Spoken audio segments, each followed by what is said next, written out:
Okay guys, welcome to another video. This one, I was going to say long awaited return, maybe it's not long awaited. This is a feature that I first started probably about 2 years ago, called That Was the Year That Was. Now what I did back then was I picked a year and I looked at all popular arcade games. Well, not all popular, there's far too many. I picked the sort of cream of the crop of arcade games that were released in that particular year. I went over a bit of news, etc, top sort of music tracks and that kind of stuff that was released then. It's been a long time since I've done one of these. Now I was going to start this and feature different computer systems, but then I realised that there was going to be far too many games, so what I'm going to do is I'm just going to do it on a sort of specific computer system. So to kick things off, I'm going to be concentrating on the ZX Spectrum and the year being 1982. The reason I picked 1982 is that seems to be the year when all the sort of software came out for the Spectrum. There doesn't appear to be anything at all from 1981, so that's why we're going for 1982. In the news, back in 1982, Tottenham Hotspur beat Queen's Park Rangers in the FA Cup, a Glenn Hoddle penalty. Pope John II visited the UK on the 28th of May. 31st of May, Britain went to war with Argentina in the Falklands War. In May of 82, the Smiths were formed in Manchester by Johnny Marr and Morrissey. 21st of June, Prince William was born. 25th of June, Northern Ireland defeated hosts Spain 1-0 in the World Cup, although they were later knocked out in the quarter-finals. 5th of July, England drew 0-0 with hosts Spain and were eliminated from the World Cup. What a shame. Ronnie Greenwood retired as England manager after 5 years and he was succeeded by Bobby Robson. 9th of July, Michael Fagan famously broke into Buckingham Palace and actually spent 10 minutes sitting on the Queen's bed talking to her before he was apprehended and dismissed from the building. 20th of July, there was a Hyde Park and Regent Park bombings, which killed quite a few soldiers and horses and also wounded 47 people. The 29th of August, 65-year-old American Ashby Harper becomes the oldest person ever to swim the English Channel. Don't know whether that's still the case. 11th of October, the Mary Rose, flagship of Henry VIII of England, that sunk in 1545, was raised from the River Solent. 15th of October, the Ford Sierra is launched as a replacement for the long-running Ford Cortina with its ultra-modern aerodynamic styling, and caused controversy among potential buyers who for years had been drawn to the conventional Cortina. And the last big thing there was 2nd of November I should say, Channel 4 was launched, and the very first programme which I actually watched was Countdown, hosted by Richard Whiteley. Music wise, the top 10 tracks in 1982, in 10th position there was Ebony and Ivory by Paul McCartney and Stevie Wonder. Number 9 there was Bucks Fizz, Land of Make Believe. Number 8 was the Goombay Dance Band, Seven Tears. Number 7 Adamant and Goody Two Shoes. Number 6 Eddie Grant, I Don't Wanna Dance. Number 5 Culture Club, Do You Really Want to Hurt Me? Number 4 Tight Fit, The Lion Sleeps Tonight. Yeah, they were actually a group. Number 3 Irene Cara with the theme tune to Fame. Number 2 Survivor, Eye of the Tiger, which was the theme tune to Rocky 3 I believe. And number 1 was Dexy's Midnight Runners with Come On Eileen. And finally, movie wise, what did we have? The big films in 1982, we had Blade Runner starring Harrison Ford. We had the epic E.T. Extraterrestrial. We also had First Blood, Rambo was the second one, First Blood starring Sylvester Stallone, Poltergeist, Rocky 3 and John Carpenter's The Thing. But anyway, we're not here to talk about all of that, we're here to talk about games, so let's take a look at a number of standout games and not quite so standout games for the ZX Spectrum, all released in 1982. Hang on a second, how can we forget this? This is the most important thing that happened in 1982. The Commodore 64 was released and went on to become the best selling home micro. Anyway, on with the games. Right, kicking things off, we have 3D Tanks. X with an X. This was released by DK-Tronics, who were quite a prominent company in the very early days. Now I've heard of this game, never actually seen it. So it appears you move the turret of a tank up and down, left and right. So it's a fairly basic sort of shooter type game. But I say it's kind of, it actually reminds me of the very last level in Beachhead. My graphics aren't that bad actually. Sounds okay. Now I don't know whether this was a 16K game or not. You'd probably find it was actually. I mean the 48K, it came out shortly after the 16K, so the initial batch of Spectrum games were all 16K.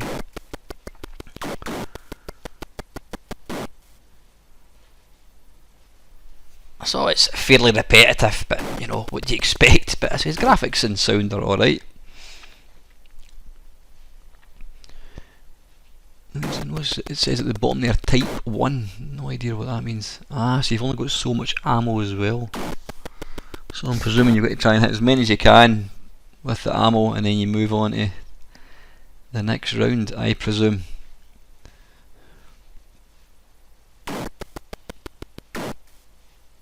Got you! As with all games in the Spectrum in the early days, it's all keys, which I hate. So anyway, that's 3D Tanks. It says released by DK-Tronics. Next one up is Arcadia. This was released by Imagine Software.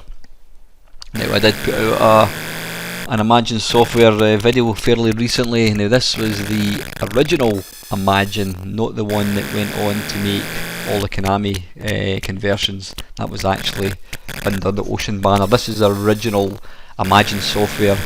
Them that bought Lamborghinis and Porsches for their cleaners and everybody else that worked for them. They basically went absolutely daft with money. I mean their advertising was must have a massive budget for advertising. They basically fooled people into thinking that all their games were wonderful, which they weren't, and they made a shitload of money, but they spent it all very, very quickly, and then I don't know how many years after, they went bankrupt. Famously went bankrupt. That was the company that used to employ Eugene Evans. He was only something like 16 years old, and apparently he had, I think it was a Porsche, and he couldn't even drive, or a Ferrari, something like that. But anyway, back to the games. This is actually, I would say this is without a shadow of doubt Imagine's best game. It was one of their first, and it's actually not a bad wee shooter. You control a little spaceship along the bottom, you can move left and right, up, and then obviously you've got gravity which brings you down again.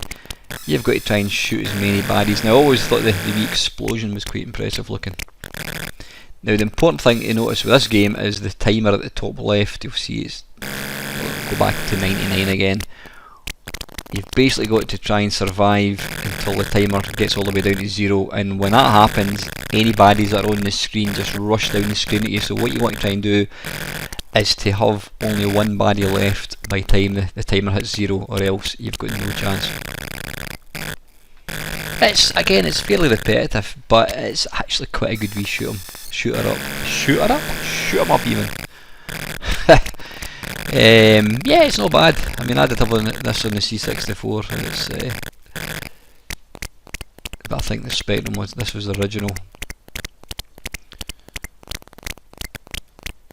And it's quite a tough wee game. You can see there's a lot of bullets coming down. So right, what I want to try and do here is try and survive. 30 seconds to go. Don't die now, whatever you do. Under 10. Don't die, don't die. Hey! And you're on to the second level. Basically each level's the same, albeit the graphics change, but I used to have a lot of fun playing this. It says on the Commodore 64. It's actually quite a good wee game. For an early Spectrum game, it's pretty good. So that's Arcadia. That was released by Imagine Software.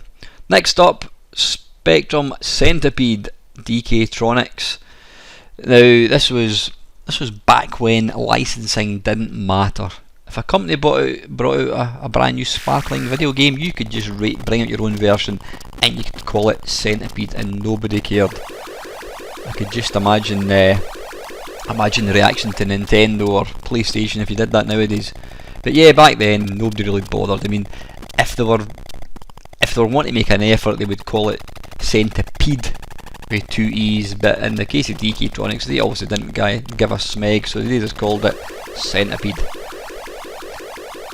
which is obviously based on Atari Centipede 'em Up, where you've got to shoot all the well, you don't have to shoot all the mushrooms. The idea is to clear the screen of the centipede and various other insects and what have you, spiders.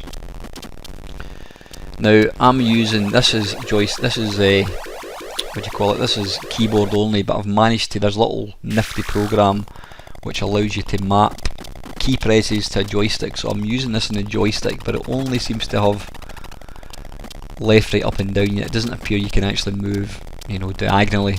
This game in the arcades obviously utilised the trackball, which made it a lot easier, but it's not the most responsive.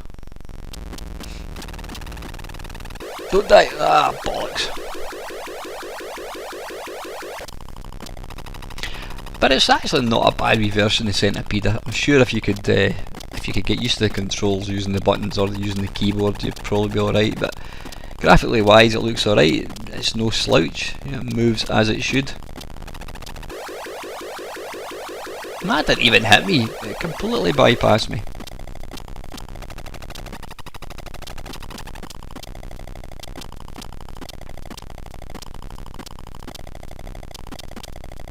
But this is what you wanted when you bought a computer back in the early 80s. This is what you wanted. You wanted arcade games. You know, the ones that you saw in the arcades, so you could go home and fire it up in your bedroom and play it and save yourself a fortune. A lot of the time the arcade the home version was never quite as good as arcade, but in some cases, you know, it was. Oh, level 2, which is more of the same. I don't know if we're going to get more than one centipede coming down. As you can see, when you hit the centipede, it splits into 2. Unless you hit the back of it. There we go, it's into 2 now. Nah, damn it. Yeah, that is Centipede. Again, that is by DKtronics. Next up, this is a Lamasoft game, City Bomb, by the wonderful Jeff Minter. I like that, I like the look of that actually. Now, one thing that's always really distinctive about Jeff Minter's games is he always changes the font. I mean, that looks really, really nice. You know, a lot of the companies were lazy, they just utilised the built-in font, but he always made a point of trying to change the font to make it look really nice. Now this game is a very, very popular game back in the early days. City Bomber. Basically your plane flies usually from left to right, and you press the fire button, and the idea being is you've got to try and destroy all the buildings. Now each time the plane gets to the right hand side of the screen, it restarts on the left, but it moves slightly further down. So you can see what's going to happen here. If you don't destroy the buildings, the plane will eventually hit the buildings. So you've got to try and time your bullets properly. But I says this was a really, really common game. I mean, you could get this in type-ins. Computer and video games, they would have their type-ins. You could type this thing in.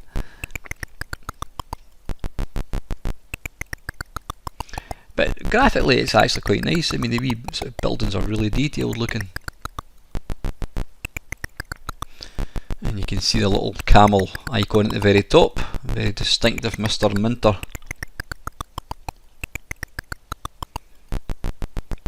Very basic gameplay, but you know, that's how we rolled back in 1982.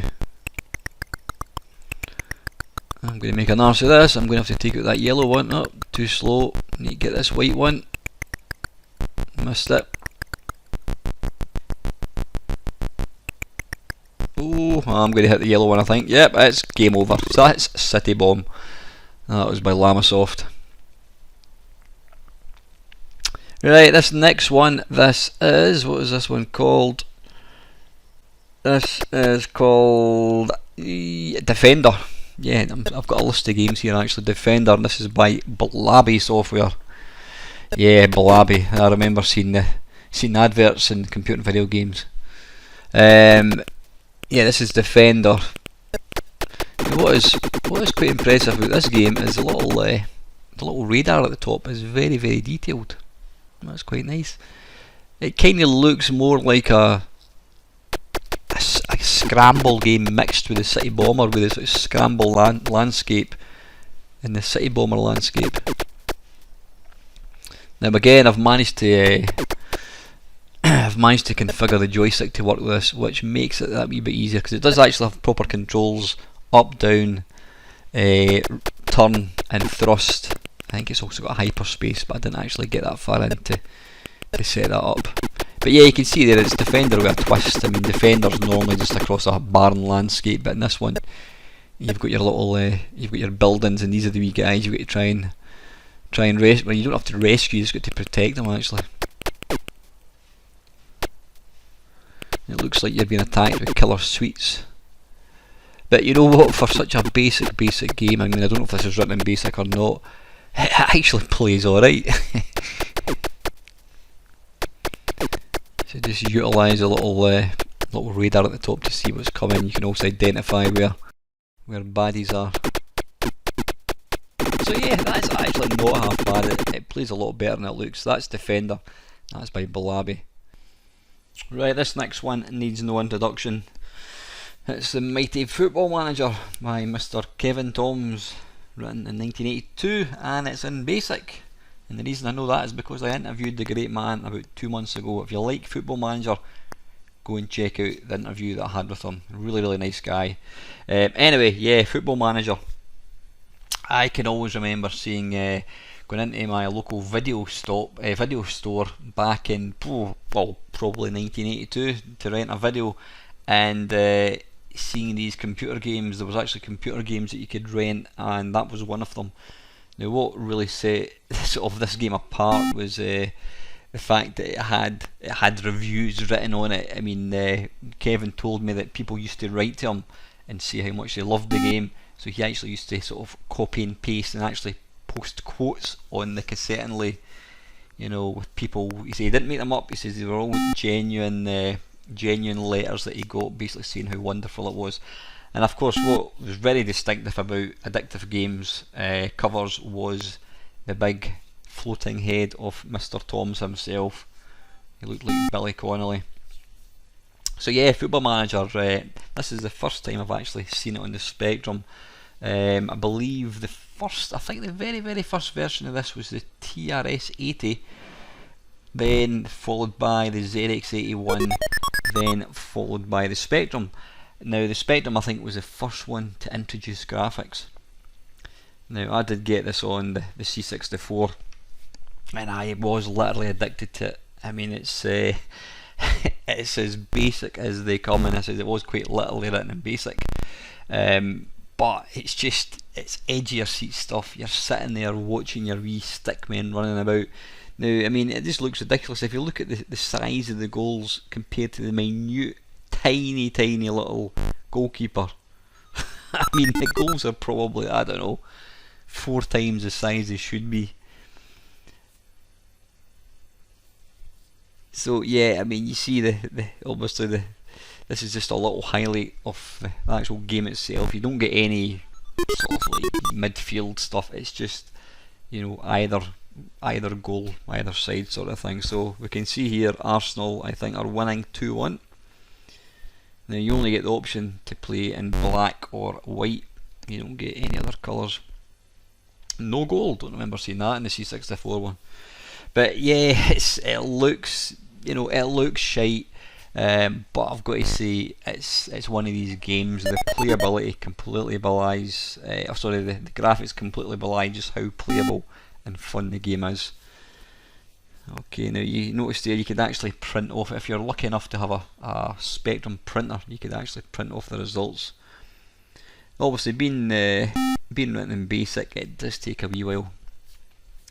So you can see here it's calculating. Now I actually did cut that. That took about 10 seconds, and I cut that right down. So yep, that's the wonderful Football Manager.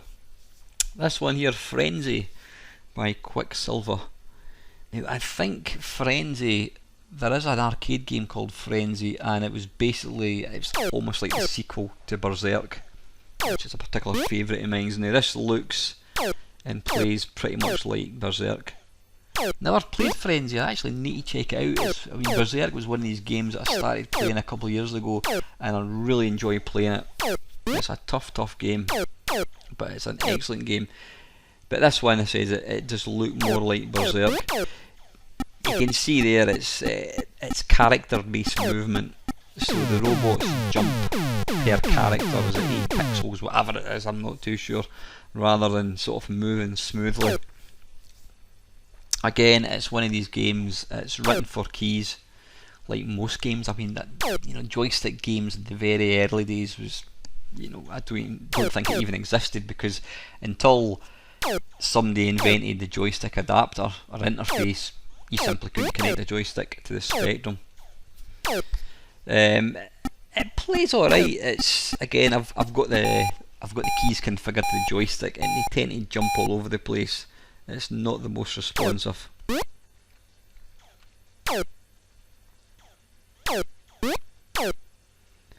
Now when the robots walk into walls, they die, and they can also shoot each other, but I don't know if they do it in this version.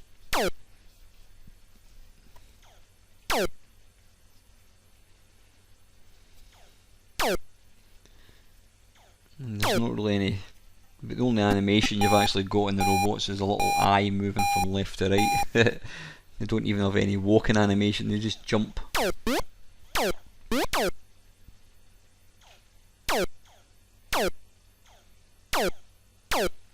if you've never played the arcade Berserk, I stress you go and check it out. Again, it says it looks rubbish, but it's a great game. It's actually, I wouldn't say it's a deep game, but there's a lot of tricks and tips, and you can sort of start to judge how the robots are going to move, and there's lots of wee things you can learn with it, like most of these arcade games. But I really enjoy Berserk.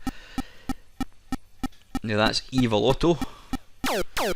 Now in the arcade one, he's got a big smiley face. In this one, he actually looks more like one of these potato things, not like a waffle. It's like a potato happy face type thing. It doesn't even look happy. He's got a straight smile. If that's not a straight smile, he's just got a flat mouth rather than a smile.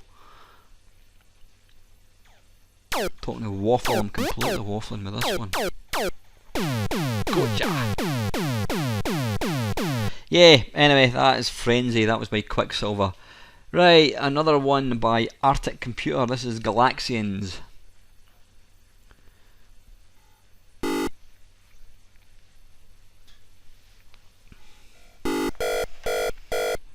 Now I have to say, being a Galaxian fan, I'm very, very impressed with this version. I mean, it looks really, really nice. Obviously the arcade one is multicoloured, the sprites are all multicoloured, but this does a really, really good attempt. The only thing I can see that's slightly different is the big flagship that sits at the top, the yellow one.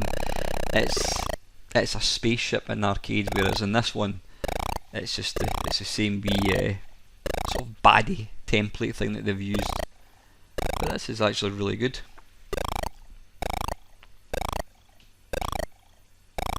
One thing it does lack is a little scrolling star field, which is a big part of the original. It's a big part of the appeal for me, with the real kind of loud howling noises when the baddies are attacking. But this is actually really, really good. Again, this was when, you know, this was back in the day when companies could just release their own version of an arcade game and they didn't even have to make any attempt to change the name. One unknown, or one sort of bit of trivia about Galaxian, people frequently call it Galaxians, but it's actually called Galaxian. There's no S. So I suppose technically this Arctic Computer could argue that they haven't copied the name because they've called this one Galaxians, whereas it's a singular in the arcade one.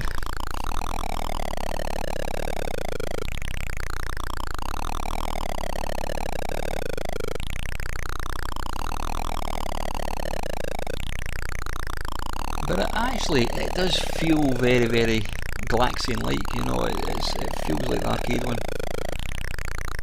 I was always disappointed because there was never a good version of this for the Commodore 64. There was a couple of similar games, but never, they just didn't feel like the arcade one, but this one really does. I don't think I ever actually saw my pal playing this one back in the day either, but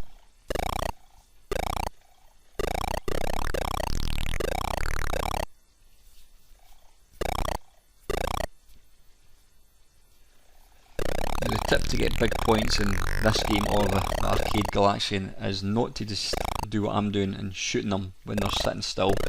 You wait for them to dive bomb you, then you take them out.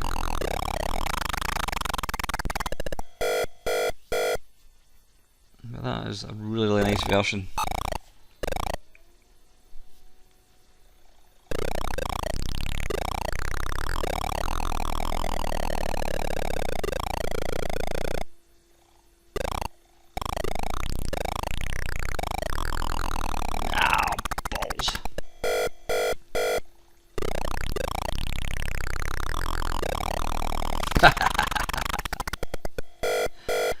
Last life.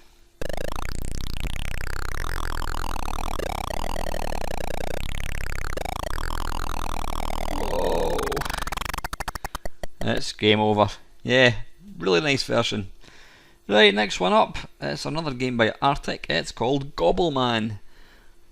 Bonus point if you can guess what game this is based on. You can even give you a wee description, tells you what you need to do. Now I tried to get the joystick working with this and I gave up because it was just all over the place, so I'm actually using the keys. But a popular key layout on the Spectrum was the numeric numbers along the top. So you had 4 numbers in a straight line, like 6 was left, 7 was right, 8 was up, 9 was down, and it just doesn't work. They should have really gone for, you know, something that feels left and right, up and down. It's not a good layout at all. This is, yeah, it's not the greatest. For starters, it's just bloody difficult, as you can see there. That's one game over quickly.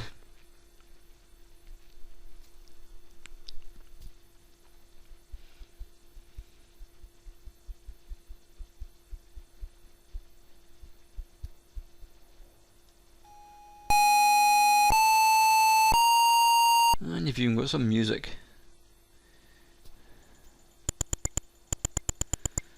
You can see there's absolutely a complete lack of any animation in Pac-Man. You know what, it actually looks and sounds like one of these little LCD Pac-Man games, especially the sound. Now you notice there when Pac-Man dies, it's not so much an explosion, it just shows you lots of numbers very quickly. That's what they did back in the day. Now, even the actual level layout was different from the arcade.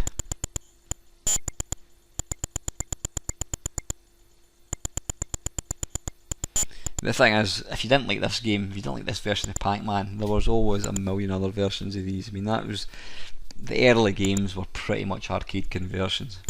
There were one or two original games that came out, but by far and away most of them were just straightforward rips of the arcade one. Yeah, The Hobbit, released by Melbourne House. Now, I remember seeing a screenshot, which we'll see in a second, of this very game, and it just looked incredible. Yeah, you're in a comfortable tunnel-like hall. That screenshot was quite iconic back in 1982. That was before I had a computer. It was like a glimpse into the future. You know, an adventure with graphics. It just looked amazing. I never ever had any patience with these games. I just never played them. Don't know, you had to learn. I mean, you had to map them as well to get anything really out of them. But yeah, this was a big seller. I think, was there a sequel to it? I think there might have been, not too sure. But obviously based on the book of the same name, The Hobbit by J.R. Tolkien.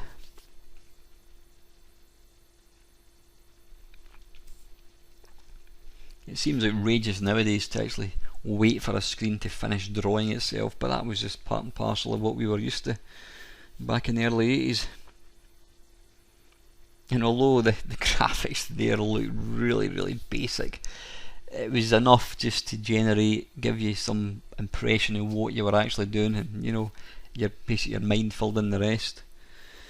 You go east, you're in the trolls clearing, visible exits are south, southeast, north, blah blah blah. Hideous Troll says, "Blimey, look at this. Can yer cook 'em?" The Vicious Troll says, "Yer can try, but he wouldn't make above a mouthful."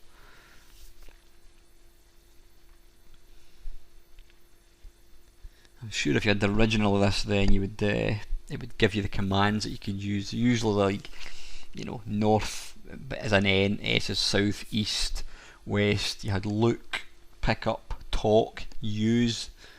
These were kind of the frequent ones. Attack troll.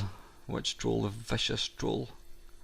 You attack the Vicious Troll, but the effort is wasted. The defence is too strong. Gandalf goes southeast. In other words, he buggers off and lets you die. The Hideous Trolls eats you. His foul gluttony has killed the Hideous Troll. So technically I did manage to kill him. You've mastered 2.5% of the adventure. So I have completed almost 3% with only 2 screens. There you go. How difficult can it be? So anyway, that was the Hobbit. This one here, iconic, absolutely iconic. This is Horace Goes Skiing by William Tang. Great surname.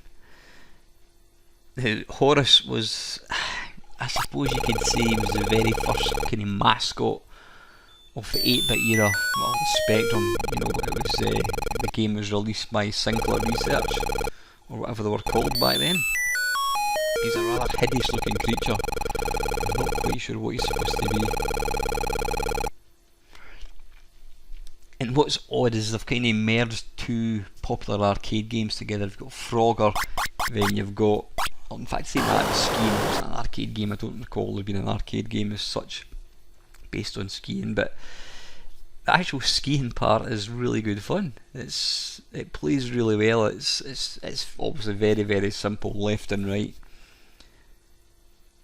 but it moves really nicely. It moves pretty smooth as well.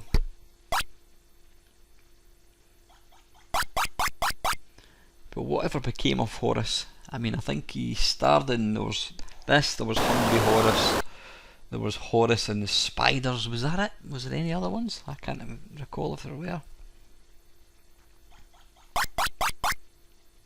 Now, I was watching an interesting video. I can't remember for the life of me who actually wrote or put the video together, and it was all about talking about what happened to Hungry Horace. Or not Hungry Horace, he was just called Horace. It was telling you all about what happened to him, and I think the reason he kind of disappeared was because William Tang just disappeared, and with it went Horace. I'm not too sure, but have a look for it anyway. There we go. Level completed, and I think you go back to the skiing part, not the skiing part, the Frogger part, I think. Yeah, you do. You try and cross over the road. It's savagely difficult, this little bit, but the graphics for the vehicles are really nice.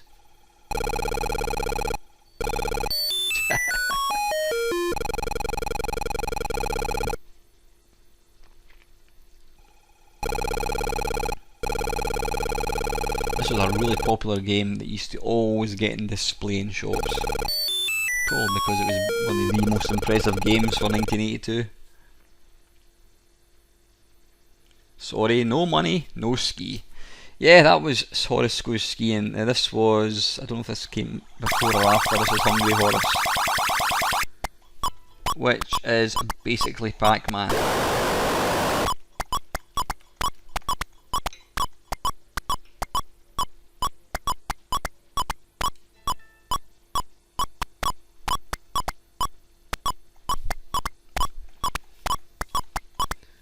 The idea being, I think you're in a park of some sort, and that's a park ranger chasing you.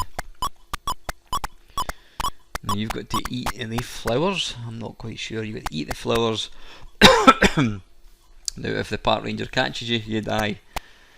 But if you pick up the little bell thing, he turns into this little spiky haired dude. It reminds me of some sort of advertising thing. I can't think what it is.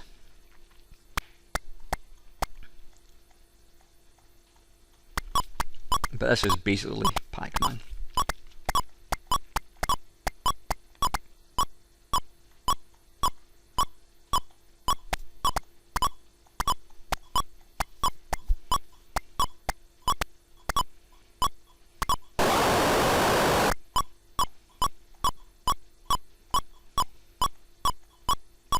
That's certain death.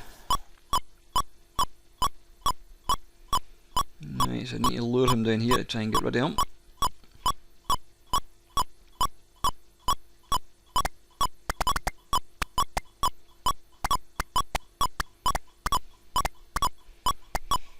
But as you can see, things back in 1982 were all pretty basic, but you know, they were still, this was such a new thing for everybody back then that it was still tremendous entertainment.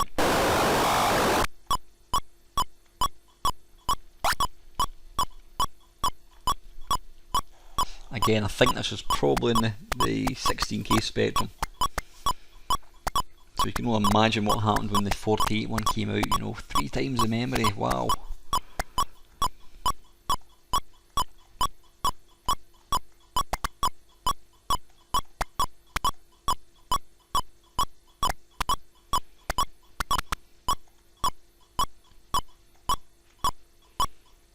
Oh, come on, move up.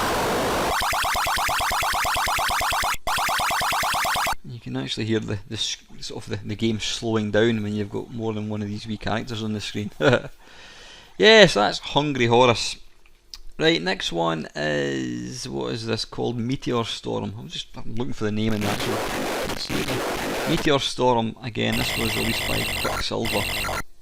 And if you can't already tell, this is basically, is that speech? I think it may have been. This is basically asteroids.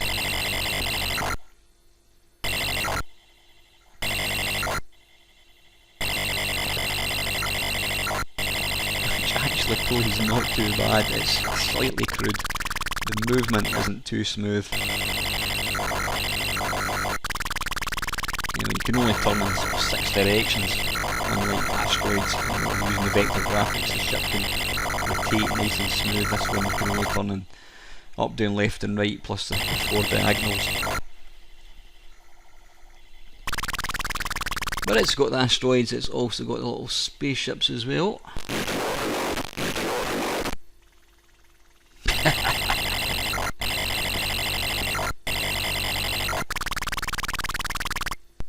I didn't quite catch what I was saying. Something alert, possibly.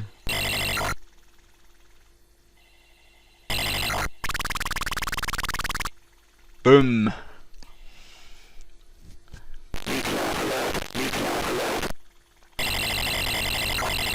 It's game over.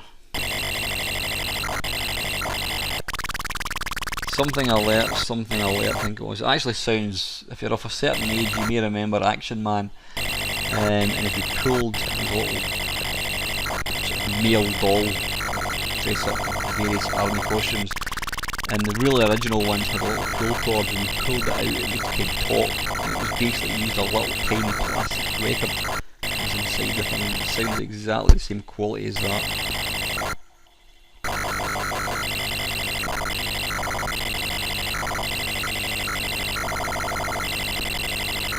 Yeah, but for all this is quite rough, it actually does feel quite like asteroids. So a bonus point for that. Come here, you git!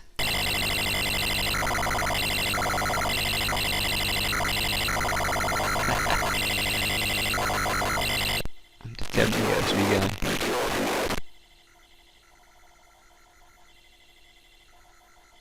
Hey! Yeah, anyway, listen, that is Meteor Storm, and that is by Quicksilver. This game here, I wanted to feature it, but I couldn't really get it working properly. This is Pimania by a company called Automata. Now, Pimania or Automata put out some of these really bizarre kind of games. They weren't really games, they were more experiences. And they had a character called Pieman. It was basically a guy with a big nose, no arms I don't think, and 2 legs. Yeah, welcome Seeker, you stand before the gate of Pi. Your quest is to locate the Golden Sundial. Now this game, believe it or not, actually did have a prize. I don't know how much it was, or was it a golden sundial? And I do know that somebody actually won it. Now this, unfortunately, is the furthest I could actually get in the game. It's a kind of text adventure. It says there, a key turns a lock. Now I could not for the life of me figure out what commands. You know, it doesn't take any of the commands, north, south.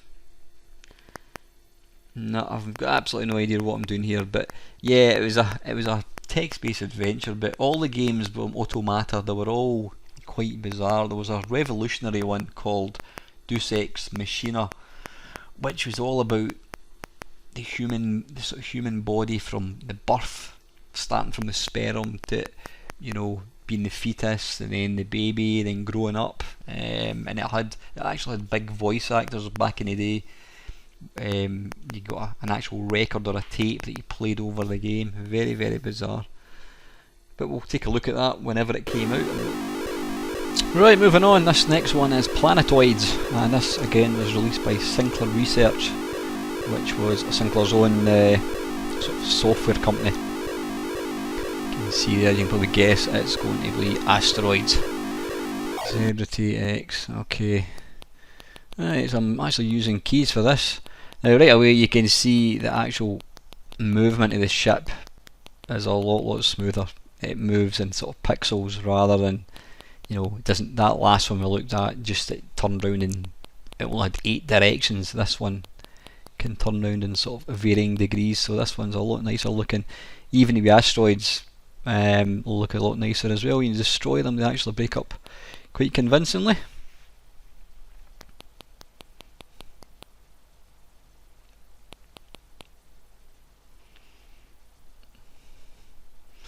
Actually, it feels, I know it's asteroids, it actually feels a lot like Mindstorm on the Vectrex. It kind of feels like it, the way it sort of moves. I mean, in asteroids, when you take your finger off the thrust button, it's got a bit of momentum, so it still moves. But this game here, you press the thrust, it moves, and then it instantly stops.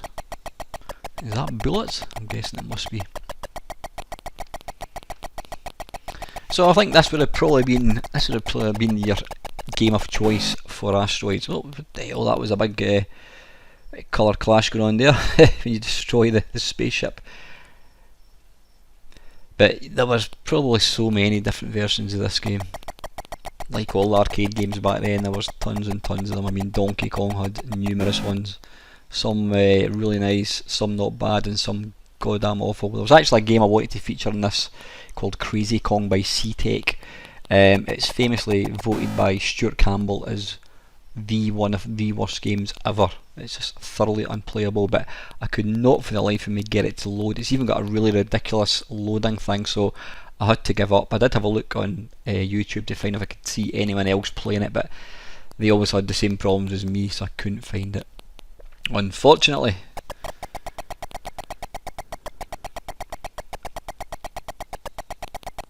So yeah, that's Planetoids, it says, oops, by Sinclair Research. Next one, Space Raiders again, by Sinclair themselves. I noticed it's by Scion. I think Scion was the company that made the games, and they were released under the Sinclair Research sort of label. This is quite a well-known. I think this game features in my Arcade Perfect My Arse intro, which is probably a bit unfair because this is actually a really good version of Space Invaders.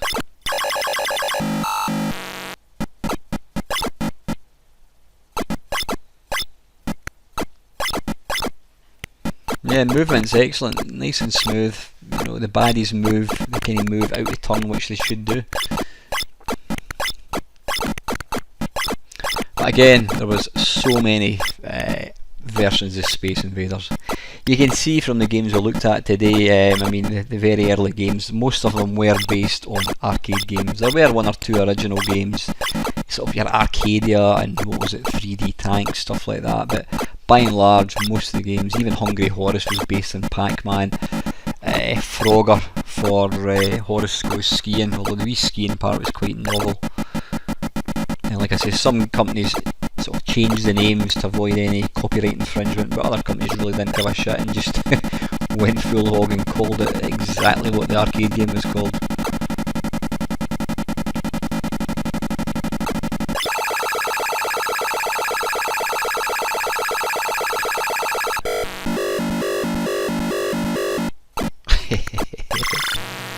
It is quite distinctly a Spectrum game, that, isn't it?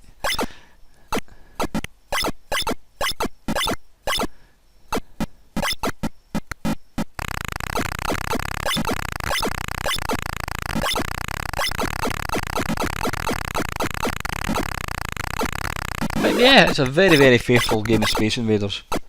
So I'd probably say, without looking at other versions, I would probably say that's one of the best. It certainly feels and plays like the original Space Invaders, which is what you want. Okay, right, the last game, Transylvanian Tower by Richard Shepherd Software. If you had a computer in the early days, you couldn't have helped but notice adverts by this company. They were all kind of text adventures, or I'm saying text adventures with very, very limited graphics. I thought they looked absolutely awful. I remember playing this very game for the Commodore 64 and it's just terrible. And I pressed run stop, which broke into the code. It was written entirely in BASIC, and I listed the game and I just ran it. I just went to a certain line and completed the game. But yeah, it's a survival horror game. When moving from room to room, and use the cursor keys to move. Blah blah blah blah blah. Oh my God, there's Dracula. Pretty horrible. Yep, says it all. Yeah, they also had one called Everest Ascent, trying to climb up Everest. I think most of their games were this sort of, arcadey type adventure, but I don't think they were very, very good at all. Right, first level of tower is the dungeons. There are no bats or objects, and you may see a floor plan at any time by pressing H. However, you may discover that as you go from room to room, you leave a trail of footprints. The game may be saved by pressing S as a direction. However, the game must have been running for 30 minutes. Why? And the save copy can only be used to finish that game. Alright, okay. You're now being transported to the dungeon level of Transylvanian Tower, which means it's still decompacting, because it's probably written in BASIC. But back then you actually imagined that the computer was doing some weird and wonderful thing, not realising it was the limitations of the BASIC that you had to wait. But anyway, listen guys, that is it. I hope you enjoyed this first sort of edition of that was the year that was the Spectrum. Next one will always be 1983. As usual guys, please feel free to like, comment and subscribe, and as usual, thank you very much for watching.